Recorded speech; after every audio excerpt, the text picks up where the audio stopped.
Saludos cordiales, muy buenas noches, gracias por acompañarnos. Este es el programa Hora 25. El gobierno del presidente Lenín Moreno sufrió un revés el pasado domingo cuando los sectores de oposición en la Asamblea Nacional archivaron el proyecto denominado de crecimiento económico. Semanas atrás, el decreto 883, que establecía la eliminación del subsidio a los combustibles, también fue derogado por la presión social. Estas son dos señales del bloqueo que enfrenta el régimen nacional. Por lo tanto, las salidas no son fáciles, las alternativas de gobernabilidad se agotan y las necesidades fiscales aumentan. Las consecuencias de una decisión poco responsable es que el riesgo país del Ecuador se disparó y superó los 1.100 puntos.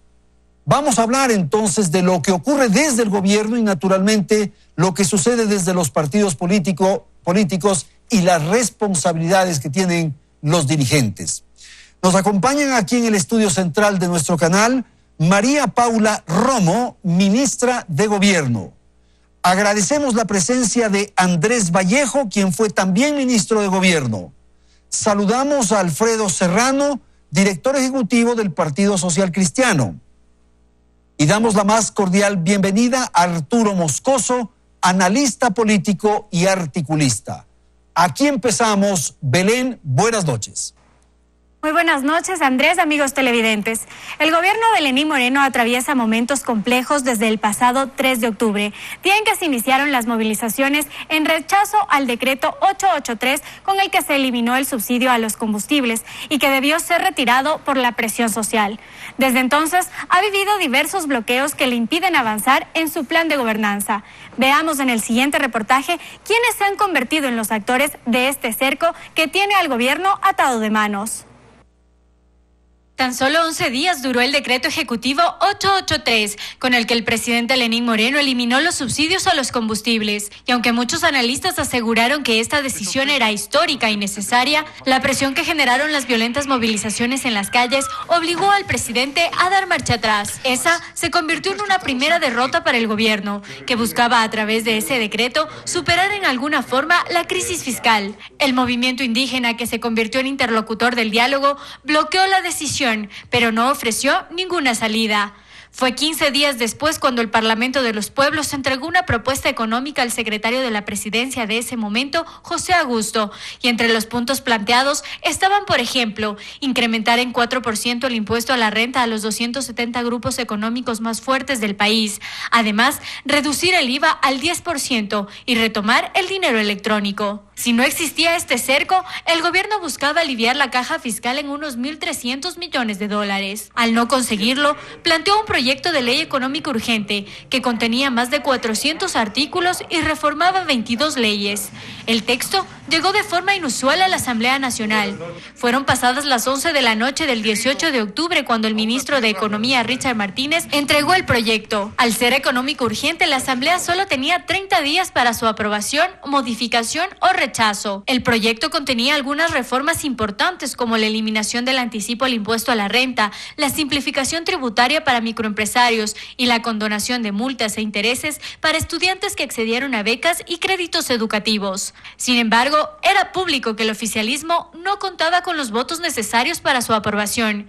El Ejecutivo le apostaba al Ministerio de la Ley, pero una vez más, la jugada le falló y la bancada correísta, en conjunto con los legisladores socialcristianos, consiguieron los votos para negar y archivar el proyecto. El gobierno perdió una vez más la oportunidad de recaudar, en esta ocasión, 700 millones de dólares. Enseguida el presidente Moreno anunció el envío de un nuevo proyecto que ya está en manos del legislativo y con el que se espera recaudar al menos 500 millones de dólares. Estos hechos colocan al país en una difícil situación, ya no solo económica, sino también de gobernabilidad. Hoy el presidente Moreno está en medio de una encrucijada política, en donde sus detractores están pensando únicamente en las elecciones del 2021 y no en la situación económica que mantiene al país en tensión. Por un lado, una asamblea que bloquea los proyectos y no da tregua para buscar alguna solución que evite que el país continúe en una tormenta económica. Por otro, el movimiento indígena que busca medidas que beneficien únicamente a sus bases, una clase empresarial que se ha mantenido prácticamente en silencio, y en el medio, un país al que por el momento parece que se le han agotado las alternativas. Aquí empezamos entonces el debate, la conversación de esta noche. Voy a dar la palabra a Andrés Vallejo con una primera pregunta, y es el nivel de responsabilidad que tiene la dirigencia frente a los diferentes momentos, a las circunstancias que enfrenta una nación. Buenas noches, le escuchamos. Cuando se presentaba el programa decía que el gobierno ha sufrido un revés. Yo creo que el que sufrió un revés es el país entero. No es solamente el gobierno, por supuesto que el gobierno sufrió un revés, pero es el país entero el que sufrió el revés. No por las específicas disposiciones que contenía el proyecto de ley, sino por la actitud de la gente.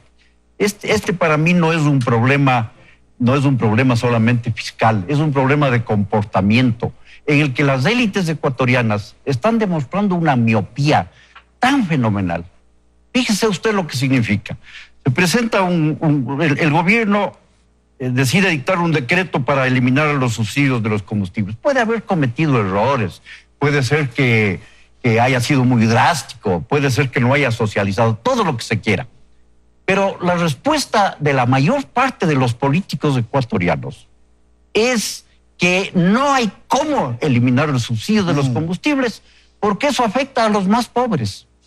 Y el momento en que el gobierno manda un proyecto de ley en donde se crean unos impuestos, se oponen porque les afecta a los ricos. Entonces, esta es una situación en la que, sin ninguna duda, la miopía está inundándole al país.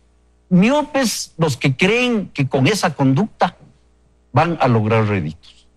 Miopes los dirigentes sindicales, que solamente ven por las personas que este rato están empleadas protegiéndoles y no se dan cuenta de que el régimen laboral que existe necesita urgentemente reformas, necesita normas que contemplen la realidad actual, que protejan a los que no tienen trabajo.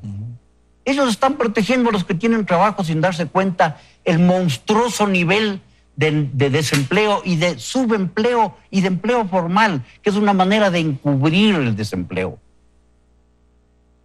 Son miopes los dirigentes indígenas que se comprometen delante de todo el país a reunirse con el gobierno para acordar un decreto de focalización de los subsidios a que no afecte a los más pobres que podría afectar. Y resulta que ahora se hacen los locos y solamente presentan un programa económico que puede ser bueno o malo. No vuelven a hablar del tema de la focalización de subsidios, que es fundamental. Es fundamental porque está beneficiando a los ricos, está beneficiando a los que tenemos automóviles, está beneficiando a los contrabandistas y está beneficiando a los narcotraficantes. Esa es la lamentable realidad. ¿Y los empresarios también son miopes? Pero ¿cómo no van a ser miopes si es que lo único que se dedican es a protestar porque les suben un impuesto del 1% por aquí o porque les va a costar un poquito más lo de allá? Eso es no ver más allá de la punta de la nariz. Y es un gravísimo error. ¿Qué es la miopía? La miopía es la cortedad de miras. Ceguera, no ceguera, ver las cosas en conjunto, el ver solo parcialmente lo que está sucediendo. Eso es gravísimo para el país. No es grave solamente para el gobierno. Los gobiernos son circunstanciales. Pero esto que está pasando este rato va a tener repercusiones sin ninguna duda en el próximo ejercicio presidencial. Y no es entendible que los que aspiran a ser presidentes de la República tengan la actitud que están teniendo. Ok. Arturo, su apreciación de este tema que hemos planteado al inicio del programa. Hola Andrés, buenas noches. Sí, gracias. Buenas noches con todos los panelistas y a quienes nos escuchan y nos miran. Bueno, yo estoy de acuerdo con Andrés en que hay una miopía de la clase política y la clase dirigente en el país en relación a los cambios que se necesitan. La ley puede haber tenido muchos defectos, pero también tenía algunas virtudes. Y lo que principalmente, la característica principal que tenía es que era súper necesaria para tratar de arreglar las finanzas tan alicaídas en el país. Ahora, eso no le quita responsabilidad al gobierno en haber manejado muy mal el tema de cómo pretendió aprobar la ley.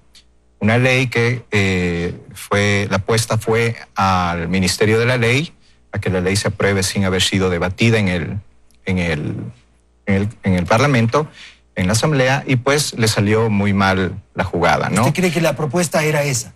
Intentar que entre por el Ministerio de la Ley. A mí me parece que era clarísimo eso. Un proyecto de 438 y creo artículos que era muy difícil que sea debatida dentro del Pleno en el plazo que tiene para la aprobación de los proyectos económicos. Entonces creo que la apuesta era esa. Y esa apuesta le salió muy cara porque ahora nuevamente el país está desfinanciado. Se va a intentar una nueva ley. Esperemos, lo escuchaba a María Paula hace un momento que se está dialogando con las bancadas. Esperemos que ese diálogo sea fructífero y que se apruebe una ley que es muy necesaria y que lamentablemente en año preelectoral nuestros políticos o nuestros asambleístas están apuntando a cuidar su escaño más que a lo que en realidad necesita. ¿Y cuál es la responsabilidad de la dirigencia y de los políticos y de los asambleístas frente a este escenario? Un poco en la línea del pensamiento de Andrés Vallejo. Entrar a analizar y debatir la ley. Hay que debatirla, ¿no es cierto? Hay que debatirla. Claro. Hay que debatirla y analizarla porque tiene puntos muy positivos, también tiene puntos negativos que podrían ser eliminados del proyecto, pero hay que entrar a debatirla y esa es la responsabilidad. Pero claro, cuando el tema se vuelve electoral, entonces las cosas se complican, ¿no? Y ahí a la final lo que podría estarse forzando finalmente frente a este bloqueo es una muerte cruzada, ¿no? Muerte cruzada. De eso vamos a hablar más adelante. Por favor, Alfredo Serrano, la palabra para usted. Buenas noches. Buenas noches, Andrés. Buenas noches a los amigos. Aquí panelistas, un saludo cordial. Aquí no nos ven. El Ecuador vive una crisis, nadie lo puede discutir. ¿Consecuencia de qué es la crisis? Del despilfarro económico de los últimos 12 años. Porque no es que en los 2 últimos años y medio el despilfarro se ha acabado, continúa. Por lo tanto, ante esa situación hay 2 alternativas. O parar el despilfarro o meterle la mano a los pobres de este país a través de impuestos. Obviamente, en ese proyecto de ley había una catarata de impuestos que luego en el camino los iban ya eliminando. Hasta el propio presidente, lo cual me dio mucha pena, por cierto, en un discurso ante las Fuerzas Armadas decía que ahí hay un error en el proyecto porque se ha metido que el IES, el ISFOL y el ISFA iban a ser regulados también por el Estado, eliminando su autonomía. ¿Sabían ustedes, señores, que el proyecto llevó 59 artículos repetidos? Eso lo dijo Daniel Mendoza, presidente de la comisión, el día que exponía. 59 artículos eran repetidos. Yo te pregunto y les pregunto a todos, ¿qué tipo de proyecto era que traía consigo 59 artículos repetidos? Le piden en esos artículos que tienen que colaborar con las crisis los municipios del país. ¿Acaso María Paula debe conocerlo porque trata con municipios? Hay municipios que dedican son tan pobres que el 95% del presupuesto se les da en gasto corriente. Ese proyecto, aparte de los impuestos, traía consigo que actualmente la devolución del IVA para los gobiernos seccionales, juntas parroquiales, prefecturas, municipios, demora hasta 1 año, 2 años, pese a que la ley dice 1 mes. Ahora le ponían 6 meses, superdictadas las políticas que pueda dictar la Junta esta monetaria, que ahora tiene otro nombre, la Junta esta... De regulación. De regulación, exactamente. Superdictada, es decir, superdictada que tenga plata, te devuelvo a los municipios lo que les corresponde por ley. Este mismo proyecto traía como resultados, traía dentro de su contenido un artículo que luego obviamente se dieron cuenta de la barbaridad, alguien lo metió para lavar activos en este país, para lavar dinero. O sea, que tú puedas traer la plata, y los propios correístas que se llevaron la plata de aquí del país y que los tienen en paraísos fiscales podían traerlos si pagas dependiendo de la cantidad, si pagabas el 1%, el 2%, el 3%. ¿Cómo puede uno votar de esa forma? Un proyecto que tenía 404 artículos, que reformaba 22 cuerpos legales, prohibido taxativamente por la constituyente de Montecristi, de la cual María Paula Romo fue parte. ¿A consecuencia de qué? Cuando nosotros aprobamos en el Congreso la dolarización con la Trole 1, para evitar y ahí se reformó varios cuerpos, justamente el debate en Montecristi fue, para que eso no vuelva a suceder, vamos a poner este artículo para que un proyecto solamente tenga una sola materia de sí. Entonces, lamentablemente tampoco se cumplió eso. Y finalmente, señores, no es que, como decía el reportaje, el Partido Social Cristiano y los correístas son los que solamente bloquearon el proyecto. El Partido Social Cristiano tiene 17 de 137 diputados, Adolito. Pero son responsables de ese... Pero Andrés, pero también hay que decirle la verdad completa al país. Por el archivo del proyecto votaron todos los bloques parlamentarios representados en la Asamblea. Eso hay que decirle al país. Es que votó todo Suma, es que votó todo Pachacuti, es que votaron 3 asambleístas de Creo, es que votaron unos asambleístas del Badi, es que votaron 2 asambleístas del BIN, es que votaron 1 o 2 asambleístas de Alianza País. Bueno, pero Alfredo, ustedes podían no votar, pues. No, nosotros desde el primer día, Andrés, que se emitió el proyecto, hubo una decisión del Partido Social Cristiano. Porque están viendo en las elecciones. Están viendo en las elecciones. Desde el año 1998. Ustedes fueron a una notaría incluso. Ante un notario público. Por eso. Firmamos que nunca nosotros vamos a votar por impuestos.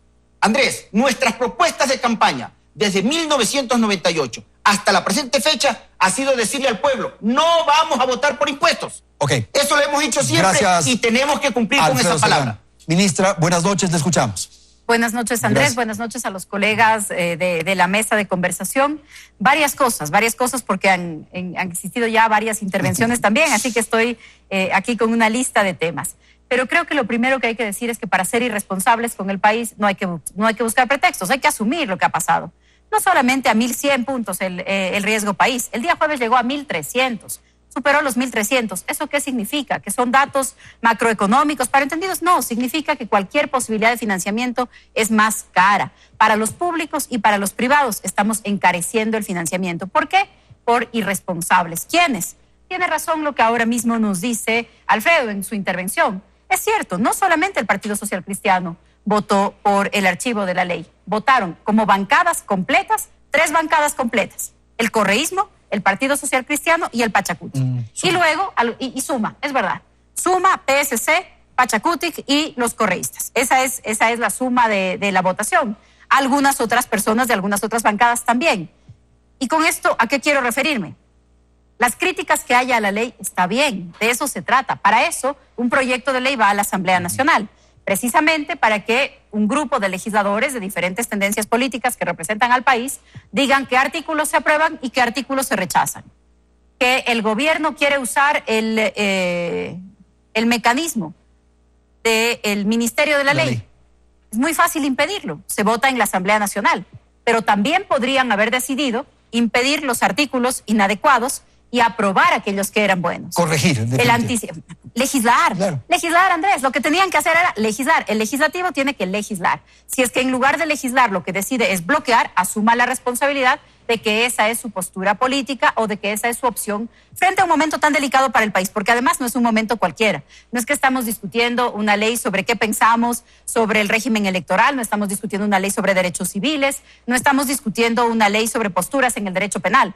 Estamos discutiendo una reforma legal que le permite al país salir no solamente de un atolladero frente al presupuesto del próximo año, sino después de una crisis tan grave como la que acabamos de vivir en el mes de octubre.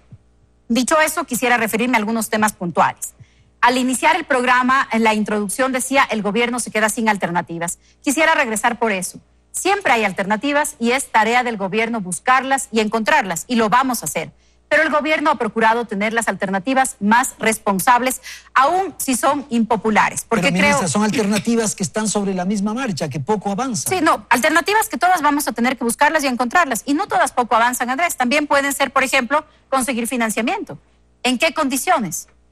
En condiciones desfavorables para el país y cada vez más caras, si es que el mensaje político de los órganos políticos es un mensaje irresponsable. Pero las alternativas están ahí. Lo que resulta increíble es que las mismas personas que dicen no más impuestos digan no más endeudamiento. Es que las mismas personas que dicen ni un solo impuesto digan saquen a todo el mundo del sector público. O peor todavía, y me refiero a eso porque eso también cuesta, ¿no? También hay que asegurar recursos para reducir el Estado. Pero me refiero a eso. Alfredo dijo que habían 2 años y medio de despilfarro. Eso no es así, y para eso lo único que deberíamos hacer es comparar el monto del presupuesto general del Estado el primer año de gobierno y el monto del presupuesto general del Estado el próximo año. El gobierno se está apretando, el gobierno se está ajustando, sin lugar a dudas, en grandes cantidades, y eso es lo que estamos haciendo. Pero regreso a mi argumento. Lo que es increíble es que quienes dicen no más ingresos, porque eso es al final del día, que el gobierno, que el Estado no tenga más ingresos, le exige más desembolsos al gobierno. Que quien dice que el gobierno no tenga más ingresos, le dice, pero no se endeude. Pero no saque a nadie o saque a todo el mundo. Ambas cosas tienen costos, ¿no es cierto? De todas maneras, el gobierno va a seguir buscando las alternativas. Lo que el gobierno ha ensayado todo el tiempo es que sean las alternativas más responsables. No solamente sobre esta última ley, Andrés, sino sobre las últimas decisiones, porque la decisión de los subsidios no es una decisión ni única ni improvisada. El gobierno liberalizó el subsidio de la gasolina súper hace un año, en diciembre del año pasado, y ajustó, acercándole a un precio más real, tanto a la gasolina extra como al diésel industrial. Corregir el problema gravísimo que son los subsidios no es una cosa que se nos ha ocurrido hace un mes. El gobierno la decidió hace un año, la viene trabajando, y eso es lo que ha estado haciendo, y ha tratado de tener una postura sobre esto responsable. Me parece que tanto en diciembre como en octubre, como hace una semana, al tratar la ley en la Asamblea Nacional, lo que se perfila en la política ecuatoriana es un nuevo clivaje. Un nuevo clivaje, ya no es tan importante la división izquierda, derecha, conservador, liberal. Creo que en este momento la gran discusión en la política ecuatoriana es populista y no populista. Así se define este momento. Hay populistas de izquierda, hay populistas de derecha, hay populistas conservadores, hay populistas liberales. La pregunta es, ¿estamos pensando en el país o estamos pensando en las elecciones? Andrés, vamos a una ronda rapidita de los tres panelistas. Yo me ratifico lo de la miopía y añado lo de la irresponsabilidad con lo que acaba de decir Alfredo, mi viejo compañero diputado en los congresos anteriores, bastante mejores que el actual, por supuesto. Porque yo, una pequeña acotación, creo que los gobiernos de alguna manera se ven obligados a mandar estas leyes así, de mezclas de una cantidad, por la inoperancia de las asambleas. Porque la asamblea no despacha nunca las cosas. Tienen más de un año la ley de seguridad sin tratarla. Eso no puede ser posible. Eso no es a favor del gobierno ni en contra del gobierno. Yo no soy gobernista, no tengo nada que ver con el gobierno. Me cae muy bien María Paula Romes así. Pero la irresponsabilidad está marcada en lo que acaba de decir Alfredo, que ellos han jurado ante el notario público que nunca votarán por el aumento de impuestos. Eso, Alfredo, no puede ser posible. No es lógico que en una situación como la que estamos, los que más tienen, más paguen. No es lógico que si es que eso implica un sacrificio, se haga ese sacrificio. No se puede ir a jurar ante un notario público que nunca se han... Eso no es ser estadista, discúlpenme que les diga. Ok, Alfredo, rapidito esto. Bueno, luego de eso, quien tenía que cuestionar nuestro accionar era el pueblo ecuatoriano, desde 1998 para acá. Y los resultados están a la vista. Seguimos siendo el único partido que subsistió a la avalancha correísta y actualmente somos la primera fuerza política del país. ¿Por qué? Porque nos identificamos con los que necesitan, con los más pobres. El riesgo país, Andrés, cuando comenzó este gobierno estaba en 600 y algo de puntos. Cuando comenzó este gobierno, hoy está en 1.348 puntos. El riesgo país, Andrés, en los últimos 5 días, solamente en 5 días, se elevó en el 57%. Esa es esa cosa. Andrés, y la pregunta, es decir, yo manejo mal la economía. Yo no tomo las medidas cuando debía haberlas tomado hace 2 años y medio, cuando le dijeron al país que la mesa no estaba servida. No hago nada en las medidas económicas durante 2 años y medio. Y luego, después de 2 años y medio, decido meterle la mano al pueblo para sacarle impuestos. Andrés, nosotros tenemos un compromiso con el pueblo de no subir impuestos porque hemos demostrado en las administraciones nuestras que la solución no está subir impuestos. Oiga, el presidente Trump lo que está haciendo, más allá que me cae mal, con la reactivación económica de Estados Unidos, ¿qué hizo para reactivar económicamente a Estados Unidos? Bajó los impuestos. ¿Qué hizo el socialista de Portugal? Bajó impuestos en plena crisis. Y ahí está Portugal refloreciendo. Gracias, Alfredo. Ministra, después voy contigo. Sí, ojalá, yo tengo varios años por delante como ciudadana ecuatoriana y ojalá me alcancen los años para ver cuándo en el gobierno, en el Ejecutivo me refiero, el Partido Social Cristiano diga no hay que cobrarle a nadie impuestos. Creo que en ese momento yo le voy a pedir que usted me invite de nuevo para que podamos conversar sobre eso. Pero así sucederá. Aquí voy a estar conversando sobre eso. Felizmente eso no va a pasar. Pero creo que aquí hay varias cosas que decir. Alfredo decía, por ejemplo, de la ley, porque creo que también hay que entrar a cuáles son los argumentos para negar la ley, a la discusión de fondo de la ley, que eso habría sido lo bueno. Que la Asamblea diga, estos artículos no, estos artículos sí. Estos artículos son los que tienen que aprobarse, por supuesto, y yo creo que habían muchos que tenían que aprobarse. Había que eliminar unos repetidos, por supuesto, y es un gravísimo error. Y no es la primera vez ni la última que va a suceder algo así en un proyecto de ley tan extenso y además enviado en las circunstancias en las que fue enviado, después de lo que salimos. Pero, en todo caso, hablemos de los temas de fondo. No más impuestos. Yo creo que ahí hay que ponerle coma y una preguntita. No más impuestos, ¿para quién? Porque si son no más impuestos para los pobres, yo soy la primera en levantar esa bandera y el gobierno lo ha dicho y el presidente lo ha dicho. No más impuestos para los más pobres. Es así, yo digo, yo también estoy de acuerdo. En este momento no podemos ir a cobrarle la crisis a los más pobres. No más impuestos para los más pobres. Yo suscribo eso. Pero no más impuestos como una declaración plana que no hace diferencia entre el que más tiene y el que menos tiene. Con eso yo no estoy de acuerdo. El que más tiene que arrimar el hombro para cubrir la crisis, para pagar la crisis. ¿Cuáles eran los nuevos impuestos? Los malísimos impuestos para salvar el bolsillo de los ecuatorianos. ¿De qué ecuatorianos? 2 impuestos nuevos en el proyecto que se envió a la Asamblea Nacional y en el que el presidente se ha ratificado en esta misma semana. Un impuesto para personas que ganan más de $10,000 mensuales, porque son 100,000 anuales netos. Entonces, eso significa más de $10,000 mensuales. ¿Creo yo que las personas que ganan más de $10,000 al mes tienen que pagar más impuestos? Yo creo que sí. Quien crea que no, está en todo su derecho de defenderlo, pero diga claramente que se trata de 9,000 personas. No del pueblo ecuatoriano, sino de 9,000 personas que son parte del pueblo ecuatoriano, por supuesto, pero que algunos creemos que sí tienen que pagar más impuestos. Más impuestos para empresas que facturen más de $1 millón. No estamos calculando sobre la renta porque ya pagan su impuesto a la renta y está muy bien, y todo el mundo tiene que pagar. Pero una contribución especial, ¿que saben de cuánto era?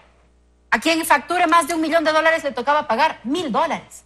A quien facture más de $5 millones le tocaba pagar $5,000. ¿En serio valía la pena duplicar el riesgo país para evitar que una empresa que factura $5 millones pague 5,000? Pero esa pequeña cantidad, ese pequeño porcentaje, que no le va a quebrar a nadie, que no le va a impedir a nadie invertir en el país, porque nosotros creemos en la inversión privada y en la empresa privada, pero también creemos en que los impuestos son progresivos.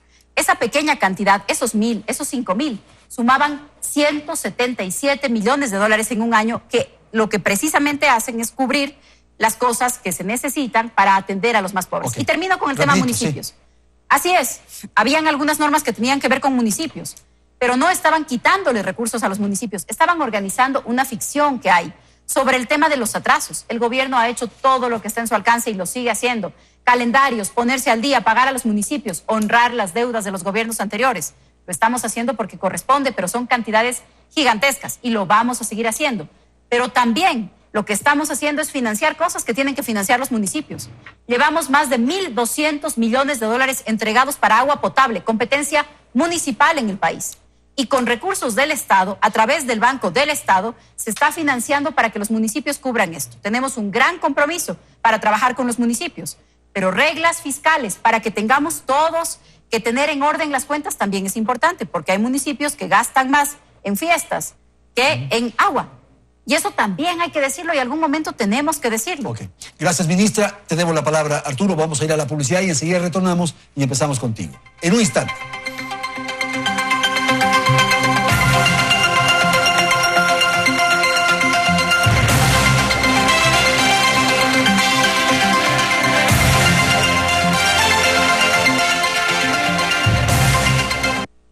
Estamos preparando todo para el programa que une a la familia ecuatoriana. Quiero cantar contigo. Si tienes entre 4 y 12 años, sabes cantar muy bien y alguien de tu familia comparte esta pasión por el canto, descarga el formulario de inscripción de la página de Teleamazonas. Ven al casting. Quito, domingo 1 de diciembre. Auditorio Escuela Técnica de Aviación Civil. Galo Plaza Lazo y Alfonso Yepes. Desde las 9 de la mañana hasta las 2 de la tarde. Guayaquil. Domingo 8 de diciembre. Teatro del Edificio Las Cámaras. Avenida Francisco de Orellana y Víctor Hugo Sicuré. Desde las 9 de la mañana hasta las 2 de la tarde. Para más información y requisitos ingresa a teleamazonas.com. Arte y Solera, Festival Taurino. Juan Mora vuelve el maestro de la verdad. Paco Ureña, gran triunfador de Madrid. El novillero Alejandro Mora, dinastía torera con valor y temple propio. Y el apasionado rejoneador ecuatoriano Álvaro Mejía. Te esperamos el sábado 30 de noviembre a partir de las 12:30 en la Plaza de Toros Tambo Mulaló de la Tacunga. Arte y Solera, Festival Taurino. Yo siento que Uniandes es una familia unida, una familia que te apoya, una familia que te aprecia. Aquí más que docentes tenemos amigos, son los que nos ayudan a crecer diariamente, los que nos forman como profesionales y como personas.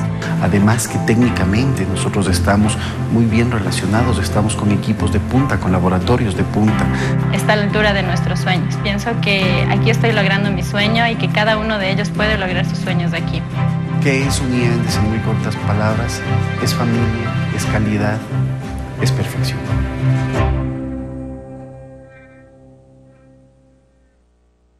Este es un homenaje a los invencibles, aquellos que cayeron, pero siempre se levantaron. A esos que le perdieron el miedo a la soledad, al frío y a la oscuridad.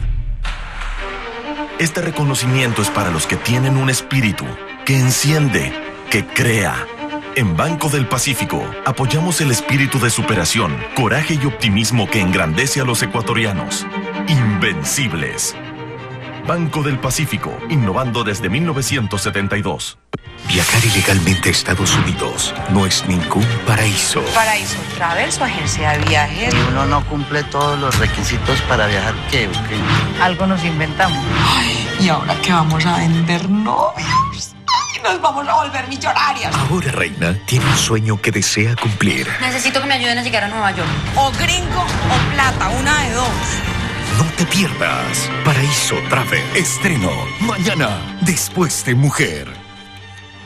La próxima semana, prepárate. No te puedes perder ni un solo instante de... Tengo que saber la verdad.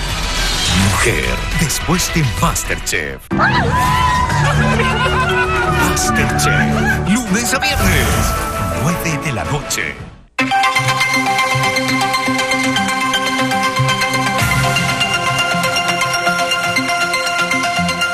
Como se sabe, finalmente la ley de crecimiento económico fue archivada y por lo tanto ahora el gobierno pretende con otras acciones emprender una ofensiva para obtener recursos. Pero claro, las dificultades de gobierno son extremas. Y voy a dar la palabra a Arturo Moscoso, porque él refirió un tema que me parece interesante para esta segunda parte del programa, que son las salidas. Y tú señalaste muerte cruzada. Te escuchamos. Bueno, sin perjuicio de analizar lo que dijeron tus colegas. Sí, bueno, yo primero quería empezar señalando o haciendo énfasis en lo que dijo Alfredo sobre la sobrevivencia del Partido Social Cristiano, ¿no? Habría que preguntarse por qué sobrevive el Partido Social Cristiano todo este tiempo y es por su capacidad de pactar por su sobrevivencia más que por los intereses del país, ¿no? Y eso lo hemos visto en toda la historia del Partido Social Cristiano. Creo que hay que decirlo. Y a María Paula, yo se lo he dicho antes, se lo he dicho por Twitter muchas veces. Yo creo que también hay que hacer un ejercicio, María Paula, de mea culpa, ¿no? De la responsabilidad que tienen ustedes como gobierno en la negativa que hay en el proyecto de ley. No puedes echarle la culpa a la Asamblea únicamente, porque el gobierno también tiene una enorme responsabilidad en haber mandado un proyecto tan grande y apostándole al Ministerio de la Ley. Y creo que el gobierno también tiene que hacer un ejercicio de responsabilidad en ese sentido, ya que hemos todos hablado de responsabilidad. Entonces, ¿ustedes le apostaron al Ministerio de la Ley? No le apostamos al Ministerio de la Ley. Nosotros mandamos un proyecto de ley y la Asamblea tiene la decisión sobre cómo tratarlo. Pero el Ministerio de la Ley es un mecanismo que existe precisamente para evitar el bloqueo en materia económica. Gracias. Alfredo. Varias cosas que ha dicho el Partido Social Cristiano. No más impuestos que pobres o ricos. No existe el empresario en este país, ni siquiera el Vaticano con el Banco del Vaticano, que no logra transferir los costos a los consumidores finales. Si tú subes impuestos a los llamados ricos, finalmente esos impuestos los terminan pagando los pobres. Eso es absurdo pensar en lo contrario. Pero no hay otra alternativa para que funcione un gobierno, un Estado, si no es con tributos. Podemos hablar de las alternativas que sí las tenemos. $10,000 al mes para impuesto a la renta, subirle los impuestos a los que ganan los profesionales que se han preparado, que han luchado, que han ido a estudiar a universidades de afuera y que ya pagan el 35% de impuesto a la renta, pues. Es que en la tabla del impuesto a la renta ellos ya cruzan al valor del 35%. Y hoy le dicen, cobrémosles más impuestos a gente. Pero no podemos insistir en eso, Alfredo, más bien en lo que se señaló. Varía. Ya, es que sí lo tengo. Ustedes son, es que sí, poder porque sí tengo se han vinculado la por el poder. respuesta. ¿Valía la pena duplicar el riesgo país? No, María Paula, no valía la pena. Tenían que hacer lo que están haciendo ahora. Eso debieron haber hecho hace un mes. Separar el proyecto, mandar la parte tributaria, consensuar con las bancadas, consensuar con los sectores sociales y vean ustedes, veo que hay mayoría para aprobar el proyecto que vamos a... ¿Y ustedes van a apoyar esta reforma tributaria? Nosotros vamos a apoyar las cosas que creemos positivas, tributarias. Okay. Finalmente, espérate, Andrés, que todavía falta algo más. Pero me falta... Los partidos, Arturo, los partidos sobreviven por los votos. Así manda la ley electoral. Pero ustedes pactan siempre para conservar esos votos. Nuestro juez es el pueblo. Por eso. El pueblo nos cuestiona en las urnas. Y en las urnas el pueblo nos ha convertido una vez más en la primera fuerza política. No piensan en el país, Alfredo, piensan en los votos. Los que te dan votos. Te dan las acciones que cumple un partido. Nosotros sobrevivimos como partido. A veces, Alfredo, hay que tomar decisiones que son duras y que pueden costar escaños, correcto, pero que son buenas para el país. Ustedes nunca lo hacen. Cuando nosotros seamos gobierno, tomaremos esas decisiones. Por ahora, nosotros tenemos que cumplir con lo que le ofrecemos ya fueron gobierno. ¿Y cómo terminó ese gobierno? No podemos hablar, al menos a mí no me pides hablar por un gobierno del año 84. El momento que nosotros seamos gobierno, vamos a cumplir con nuestros preceptos. Y ahora... también cumplir con lo que ofrecemos en campaña. ¿Te imaginas tú lo que sería? Bueno, para el bloque social cristiano, ya han sido que le ofrece al pueblo ecuatoriano no más impuestos, y hoy votamos por impuestos. Inmediatamente se aplica la revocatoria del mandato. Pues tenemos que ser coherentes. El pueblo reclama que los políticos cumplan sus ofertas de campaña. Nosotros estamos cumpliendo las ofertas de campaña. Hoy nos critican. Andrés Vallejo. Esta discusión me lleva a ratificarme en mi concepto de la miopía. La miopía. Es una cosa espantosa. Fíjese, yo no solo digo que sea de la Asamblea o del gobierno o del Partido Social Cristiano. Es una miopía del... Fíjese lo que acaba de pasar en el ámbito deportivo. Un equipo de fútbol independiente gana un campeonato sudamericano. Y inmediatamente otro equipo de fútbol ecuatoriano le reclama y pone en riesgo ese título por por una participación de un arquero o alguna cosa así. O sea, nadie ve las cosas globalmente. Una olla de cangrejos. ¿Qué tal si es que el día de mañana el reclamo que presenten los señores, los representantes del equipo rival del Independiente, ganan esa reclamación y le quitan el título? ¿Qué tal? No puede ser esto posible. Estamos aquí actuando como que fuéramos... Bueno, pero ahí me pongo de abogado del diablo. Si han cometido un error, ¿por qué se le va a tapar? No es cuestión, ¿por qué no reclamaron antes? ¿Por qué esperan a que gane en donde hay un gran premio económico para entonces reclamar y sacar una tajada? Pero ahí de nuevo estamos en esta discusión de quién es el más irresponsable. Sí. Igual que la discusión anterior en relación al gobierno. ¿Quién es el irresponsable? ¿El que pone un jugador que no puede jugar o quien reclama que no juegue? Puede ser que así sea. A lo que yo voy es a que la tónica nacional es de ver las cosas cada uno en su metro cuadrado. Nadie está viendo las cosas desde el punto de vista del país. Nadie está viendo las cosas tomando en cuenta que las actitudes que tomemos van a tener una repercusión X. ¿Cómo es posible que se reclame ahorita al gobierno el que haya subido el riesgo país cuando el riesgo país sube en semejante forma por la negativa de la Asamblea? Estoy seguro de que el gobierno ha cometido errores, que en el proyecto no debían haber cosas que fueron. Una cantidad de cosas de esas. Sí, estoy de acuerdo. Pero para dar un voto en contra, hay que pensar que el riesgo país va a subir de esa manera. Esa es la responsabilidad del que está actuando. El gobierno ha cometido errores, también dijo Arturo. Todos los días, Andrés. El gobierno tiene errores y aciertos. Lo contrario es presumirnos inequívocos, dueños de la verdad, y eso no es así. Pero por eso hay diseños en las democracias para que el gobierno no expida la ley, pues lo manda a la Asamblea Nacional, y en la Asamblea Nacional hay mucha gente que discute, que vota, que aporta, también el gobierno. Entonces, al mandarlo a la Asamblea Nacional a un proyecto de ley, pone en el debate público ese mismo proyecto y recoge esas opiniones. Eso es parte normal, eso es precisamente cómo funciona la democracia. Pero yo creo que, hace un momento lo decía Andrés, estamos hablando de algunos conceptos que creo que son fundamentales. El sentido de oportunidad. la responsabilidad, el mirar por el país más allá de la coyuntura, incluso más allá de las simpatías o las antipatías políticas, porque lo que tenemos por delante supera nuestras propias posturas personales. Perdona, es la María discusión Paula, sobre el país. María Paula, te puedo interrumpir y tengo una pregunta, me pongo el papel de entrevistado y un poco retomando lo que dijo Alfredo.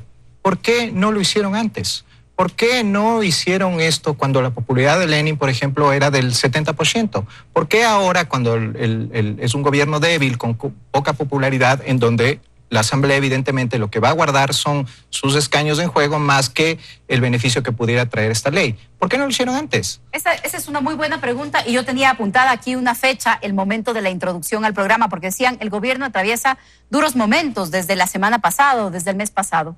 Yo diría que no, el gobierno atraviesa duros momentos más o menos desde julio del 2017. El gobierno ha pasado por diferentes periodos, el gobierno ha tenido diferentes momentos como los tiene cualquier gobierno en el mundo. Pero este gobierno en particular tomó una decisión muy importante. Y digo este gobierno en tercera persona porque en ese momento yo no estaba en el gobierno. Pero ¿qué pasó en julio del 2017? Hubo la primera diferencia pública entre Correa y el presidente Moreno, entre el expresidente Correa y el entonces, pocos meses, designado ya, nombrado, elegido presidente Moreno. La primera diferencia pública entre estas dos personas fue por la casa de la CONAIE. Fue porque el presidente Moreno se reunió con la CONAIE y dijo, primer pedido, que nos tienen que devolver la casa, que nos han quitado la casa. Y la primera diferencia pública fue por esto. ¿Y por qué lo pongo como un punto de inflexión? Porque creo que el presidente Moreno tomó una decisión arriesgada, impopular probablemente, y que creo que fue pensando en el país y no en la coyuntura, pensando en el país y no en su conveniencia. Y fue la decisión de no ser un gobierno de continuidad del correísmo. Fue mirar que si habían casos de corrupción tenían que investigarse, que si eso implicaba la prisión de quien entonces era su vicepresidente, también era un riesgo que estaba dispuesto a correr, que si eso implicaba perder la mayoría en la Asamblea Nacional, porque estos debates sobre lo que pasa en la Asamblea Nacional durante 10 años no existieron porque había una mayoría, en algunas ocasiones hasta de 2/3 del gobierno anterior. El presidente Moreno decidió entonces sacrificar su mayoría en la Asamblea Nacional, la comodidad de los poderes del Estado, como ya estaban, y convocar a una consulta popular. El gobierno ha enfrentado diferentes momentos difíciles por diferentes temas. Y lo ha hecho, en primer lugar, respecto de la institucionalidad democrática, las instituciones, la ley de comunicación, que por cierto es la ley que hasta el momento ha sido la ley aprobada con menos votos en la Asamblea Nacional. De todo el periodo legislativo que estamos viviendo, la ley que tuvo menos votos en todo este tiempo ha sido la ley de comunicación, en la que menos respaldo ha tenido el gobierno ante la Asamblea, y de todas maneras la mandó, con el riesgo aún de perderla. Habría que preguntarnos cómo votó cada una de las organizaciones políticas. Pero el gobierno ha ido quemando fases. La primera fue la recuperación de la institucionalidad democrática, los poderes del Estado. La siguiente ha tenido que ver con la economía y un plan de financiamiento de esa economía. ¿Estamos en ese momento? Sí, en ese momento estamos. Se puede discutir, para eso son paneles como estos, qué teníamos que hacer primero. Yo creo que sin una recuperación de la institucionalidad democrática, sin las reglas claras, era muy difícil pasar a tomar las decisiones económicas que son más complejas. Ok, muchísimas gracias. Voy a ir a un corte comercial y enseguida retornamos para el tercer segmento de nuestro programa.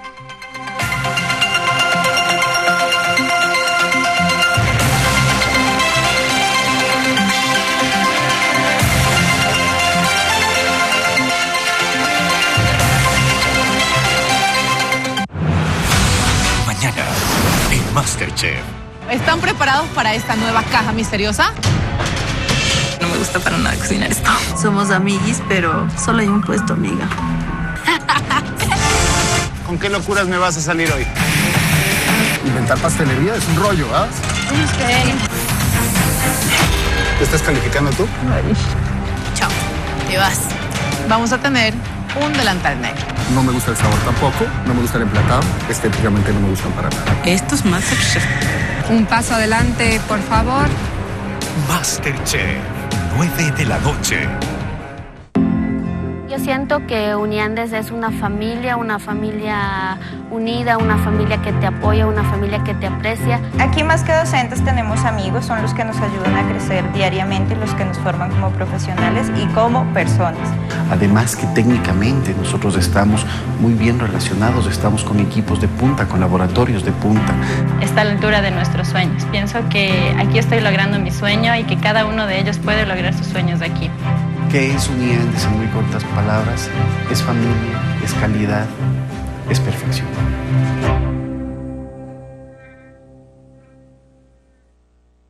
Este es un homenaje a los invencibles, aquellos que cayeron, pero siempre se levantaron.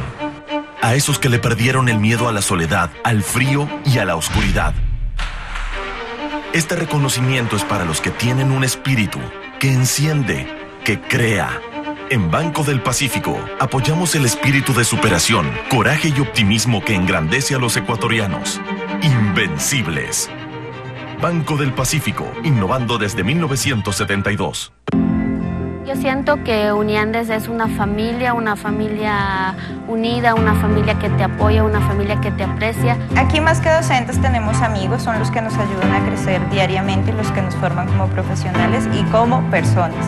Además que técnicamente nosotros estamos muy bien relacionados, estamos con equipos de punta, con laboratorios de punta. Está a la altura de nuestros sueños. Pienso que aquí estoy logrando mi sueño y que cada uno de ellos puede lograr sus sueños de aquí.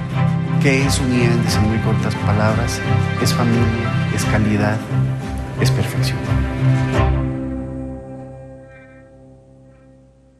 Viajar ilegalmente no es ningún paraíso. Paraíso Travel. Estreno mañana después de Mujer.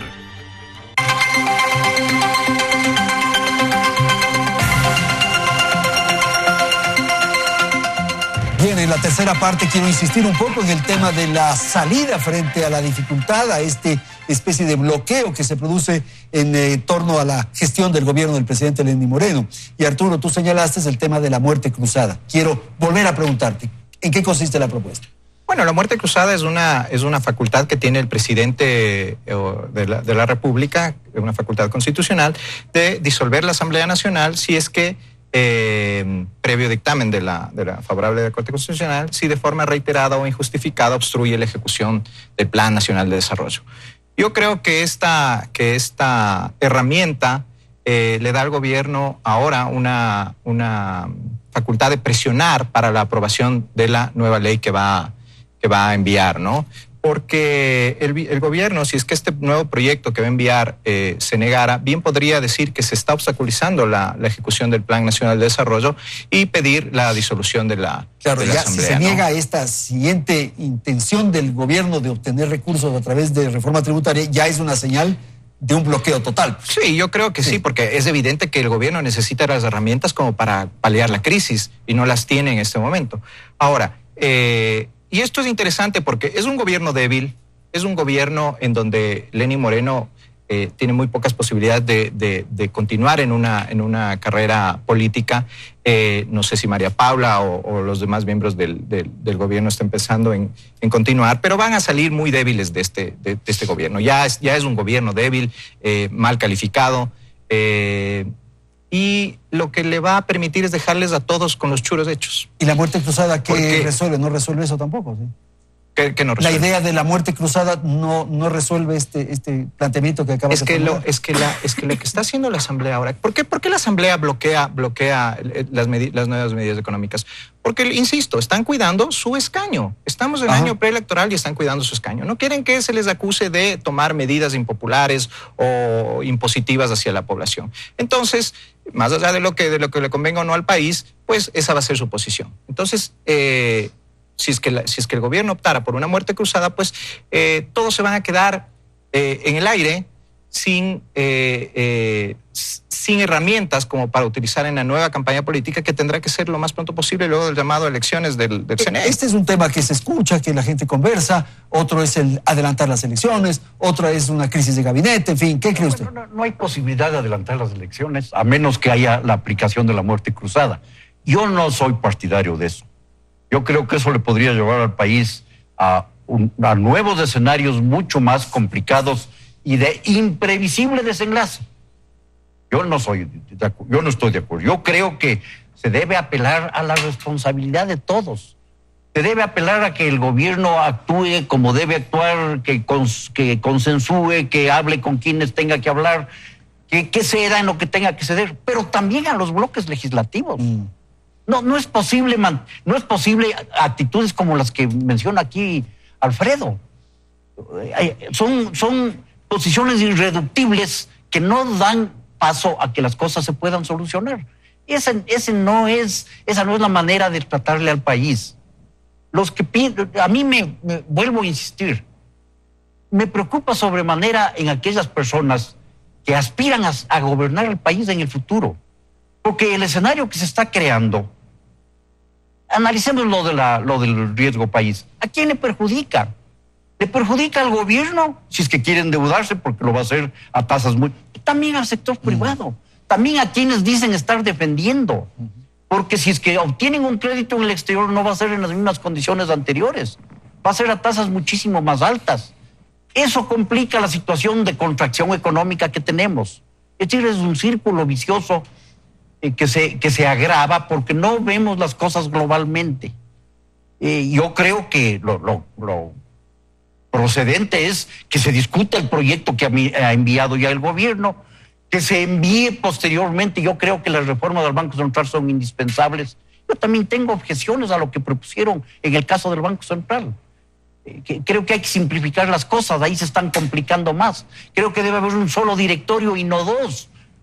Todas esas cosas son siempre discutibles. Y las reformas laborales, hay una serie de asuntos que hay están el tema pendientes. de las reformas laborales. Todo eso tiene que seguir marchando y la Asamblea tiene que colaborar lo interesante de tener la amenaza de la muerte cruzada es que puede servir para que se sienten a negociar. Los pone un poco en orden, dice usted. Sí. Las salidas, Alfredo. No, definitivamente no es el momento, no hay el espacio, no hay las condiciones para una muerte cruzada, ni para adelantar elecciones. Eligió democráticamente un presidente para que gobierne este país por 4 años y tenemos que sujetarnos a esos 4 años. Igualmente una asamblea que ahora, haciendo las cosas bien, Andrés, como ya están haciendo ahora el bien el gobierno, primero consensuando, tú fuiste ministro de gobierno y sabes lo que había que hacer en esos temas. El día de hoy están enviando han enviado ya el proyecto de ley, tienen los votos para aprobar. Miren ustedes, si lo decían un mes antes, no estábamos hablando de riego país de 1.348 puntos, no. De manera que hay formas, mecanismos para ir compensando este tema. El tema de la eliminación de los subsidios fue una medida, asimismo tomada sin las debidas precauciones, Nosotros no es que nos oponemos a la liberación, a la no liberación del subsidio. La tesis nuestra fue clara y difundida por Nebot en cadena de radio. Era que tenía que focalizarse, como lo está haciendo ahora. ¿Se imaginan si el gobierno hacía eso en el decreto 883? No hubiéramos perdido los 2.500 millones de dólares. Eso es lo que plantea Andrés Vallejo, que se provoque una sensatez nacional, una posibilidad. Ahí el gobierno está haciendo ahora, luego de haber pasado estos 2 problemas tan graves, las marchas estas de protestas que fueron aprovechados por delincuentes y por golpistas también, aprovechándose del clamor popular, ahora quiere el gobierno hacer lo correcto. Hagamos un decreto focalizando a los sectores que realmente necesitan. Eso debió haberse hecho. Okay. Hoy, con la ley, están haciendo algo parecido. Van a haber los votos para aprobar esta ley. Pudo haber sucedido un mes antes, pero lamentablemente no tomaron las correcciones a tiempo. No quiero defender a la Asamblea. No estoy aquí, no soy asambleísta para defender a la Asamblea. Pero la Asamblea, cuando ves ese documento de 404 artículos, Andrés, ¿sabes cómo votaron los asambleístas de la comisión? Para que no pase por el Ministerio de la Ley y vaya al Pleno. No alcancé a leer el proyecto. No tengo tiempo, ya no me da tiempo a leer el proyecto. Pero voto a favor con el fin de que pase al Pleno para que no pase por el Ministerio de la Ley. Porque no les daba el tiempo a la comisión tratar los 404 artículos en apenas ese tiempo que tenían. María Paula, las salidas. Bueno, hay varias críticas que yo puedo y hago a los legisladores, pero se las hago en privado y en directo. Yo hoy soy la ministra de Gobierno y no puedo decir y algunas cosas comentar de las que ahora mismo se están diciendo. Pero en esa comisión también se votó un proyecto que decía no se aprueban 400 artículos, sino 200. O sea, no era necesario decir, no he leído y no quiero ver y solamente voy a votar para que pase. También podían decir, estas son las observaciones y votemos en lugar de 400, 200. El domingo, la Asamblea, o al menos el informe de la Comisión, no pretendía la aprobación de 400 artículos, pretendía la aprobación de 200. Entonces, la Asamblea sí puede hacer un mejor trabajo, sí, siempre puede. La Asamblea puede atender estas inquietudes, sí, siempre puede, y confío en que lo va a hacer con este proyecto. Pero se ha hablado varias veces aquí del tema de la muerte cruzada, de la obstrucción, de la negativa reiterada de la Asamblea Nacional a permitir que el gobierno tome sus decisiones, que es lo que prevé la Constitución. Y aquí yo quiero decir algo también. Este gobierno es un gobierno que ha tenido unas prioridades indiscutibles. Defender, blindar, reconstruir la democracia y defender y blindar la dolarización. Y creo que si este gobierno puede hacer ambas cosas, le está dando al país una salida política y una salida económica que realmente nosotros nos sentiremos satisfechos de haber recuperado esto.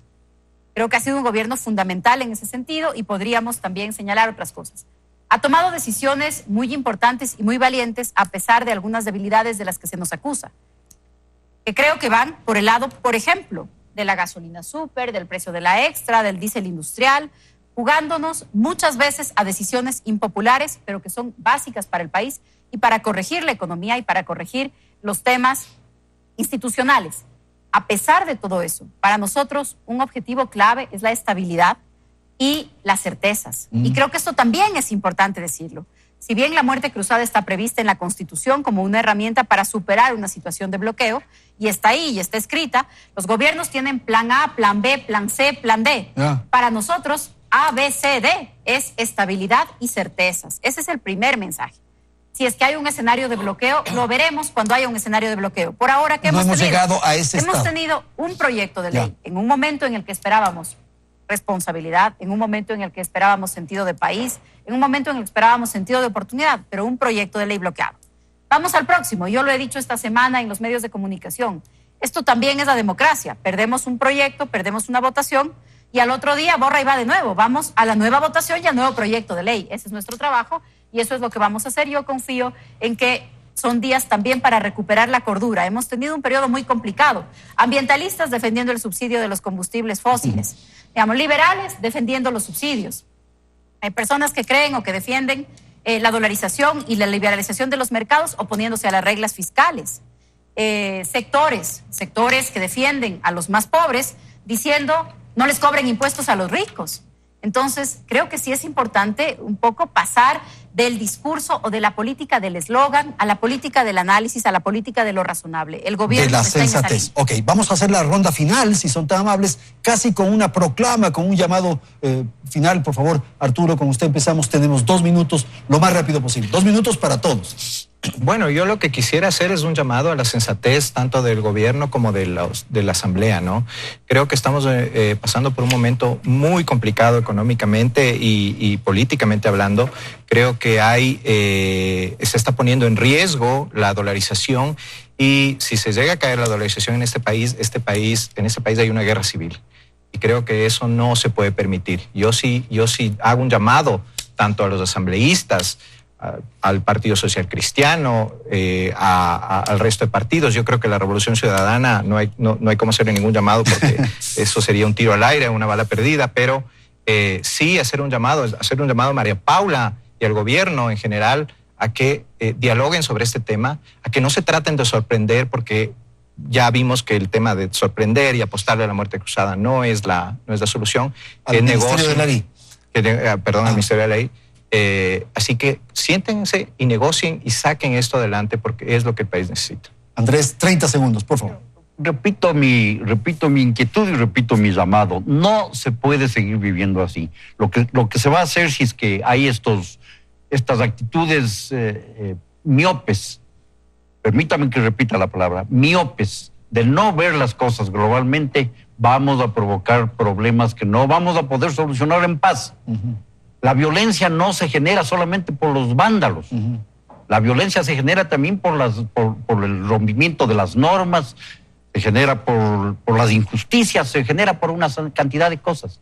No demos lugar a que eso pueda suceder en este Ecuador. Muchísimas gracias, Alfredo. El despilfarro no se resuelve metiéndole la mano al pueblo ecuatoriano. El despilfarro se resuelve parando el despilfarro. Hay que renegociar la deuda externa.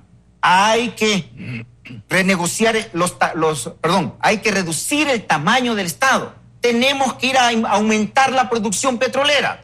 Tenemos que ir a lograr más inversión también en el sector petrolero. Vamos a volverlo al agro más productivo. Pero lo más importante en todo esto es que debemos estar claros que los impuestos nunca van a ser la solución a una crisis.